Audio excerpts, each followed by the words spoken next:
長谷川の B 隊72分の1アメリカ空軍戦闘機 F-20 タイガーシャークの仮組みを行います。 F-20、日本では特に人気の戦闘機ですね。そうそう、日本は愚か実戦配備された実績のない戦闘機が全く関係のない日本で人気な理由はもちろんエリア88の影響なのだが、中東の仮想国家の内戦を描いた外人部隊の物語ね。長谷川 B 隊の中でも特に人気の機体かと思う。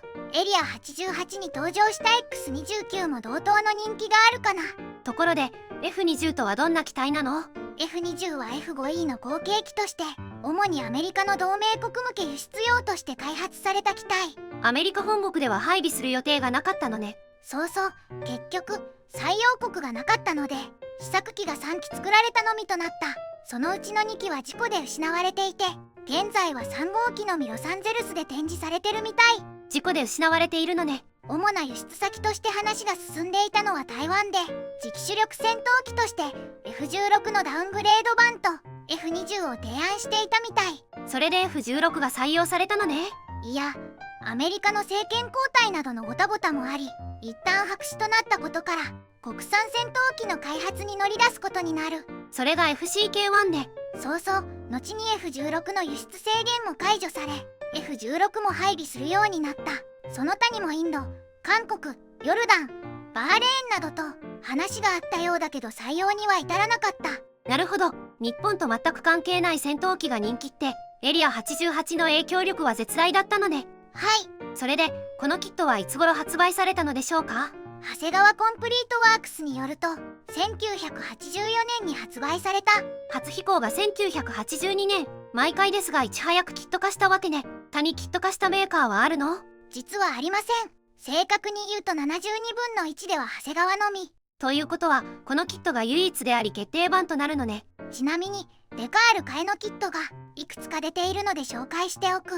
1994年に試作1号機のマーキングで発売された赤い F20 も素敵ですね。さらに1996年に待望のエリア88のキャラクターキットが発売される。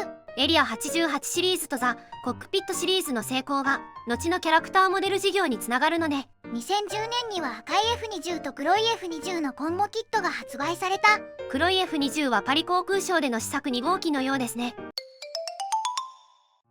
まずはパッケージ内容を確認するのだ。お願いします。パッケージイラストは岩山を背景に飛行する F20 なのだ。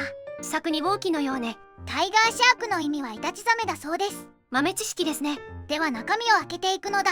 グレーのランナーが3枚、透明パーツが1枚、デカールは1種類。組み立て説明書なのだ。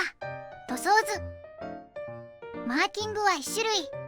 試作2号機のマーキングとなる。なるほど。部品点数は52点。72分の1ジェット戦闘機では平均的構成。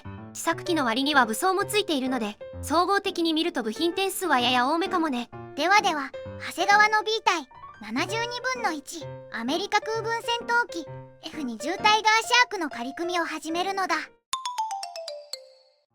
最初に操縦席なのだ。ふむふむ。操縦席は座席とケーキパネルを含めて6パーツ構成。ケーキパネルなどはデカール表現となっている。この頃のジェット戦闘機の標準構成ね。座席後ろのパーツに関しては注意が必要。キャノピーを持ち上げる部分ね。この部分説明書通りに組むとキャノピーを閉める選択をした際に不都合が発生する。現時点では座席を組まない方がいいわね。はい、問題先送りです。パイロットはついているんですね。パイロットは2パーツ構成。右腕の角度を変えられる。次はエンジンですね。と言ってもエンジンノズルのみなのでこの時点では切り出して終了。次は主翼と胴体なのだ。いわゆるしの字ですね。胴体は左右分割で2パーツ構成。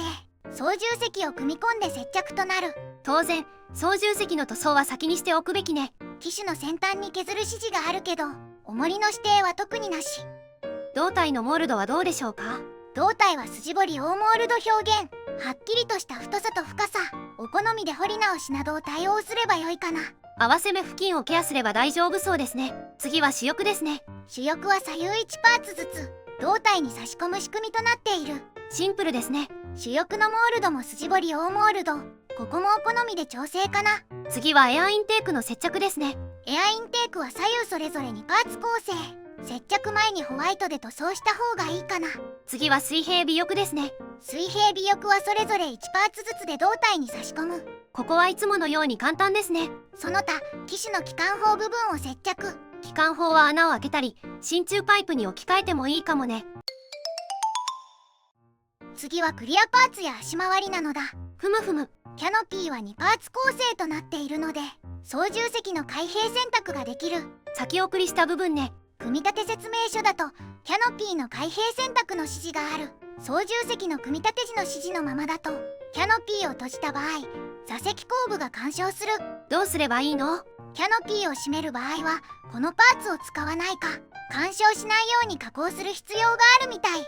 特に説明書では触れられてませんね。特に説明がないので作り手側に委ねてる感じなのかな。次は足回りですね。まずは左右飛脚。飛脚は左右それぞれとで4パーツ構成。飛脚とタイヤ、カバーとなる。この他に胴体に接着するカバーもあるのね。次は前脚部分。前足はカバーも含め1パーツ構成。パーティングラインの処理をすれば終了ね。最後は武装関連。ふむふむ。まず275ガロンの増装が機種中央に吊り下げて150ガロンの増装を2個さらに吊り下げられる。なるほど。さらに空対空ミサイルとして主翼翼端にサイドワインダーを搭載して終了なのだ。その他着陸用フックや給油ノズルなどを接着ね。最後に総評なのだ。今回は長谷川の B 隊72分の1アメリカ空軍戦闘機 F20 タイガーシャークの仮組みレビューしたのだ。仮組み後の感想はどうでしょうか？軽戦闘機なのでパーツも少ないので非常に組みやすいキットと感じたのだ。オーモールドなども割としっかりと入ってますしね。パーツの整合性もよく初心者でも簡単に完成まで持っていけるかなとも感じた。操縦席でつまずきましたね。このパーツの正しい取り付け方法は結局わからなかった。つけないとなると寂しいので干渉する部分をカットしてそれっぽくするのが正解かもね。とはいえ72分の1ではこのキットしかないわけで組み上がった姿はかっこいいのだ。デカールを変えたキットも今は手に入りづらいでしょうからデカール自作などで赤い F20 や黒い F20 に挑戦するのもありね。ではでは動画を最後までご視聴していただきありがとうございますなのだ。チャンネル登録と高評価をお願いしますなのだ。次回以降も飛行機プラモデルのレビューを続けていくのだ。ではバイバイ。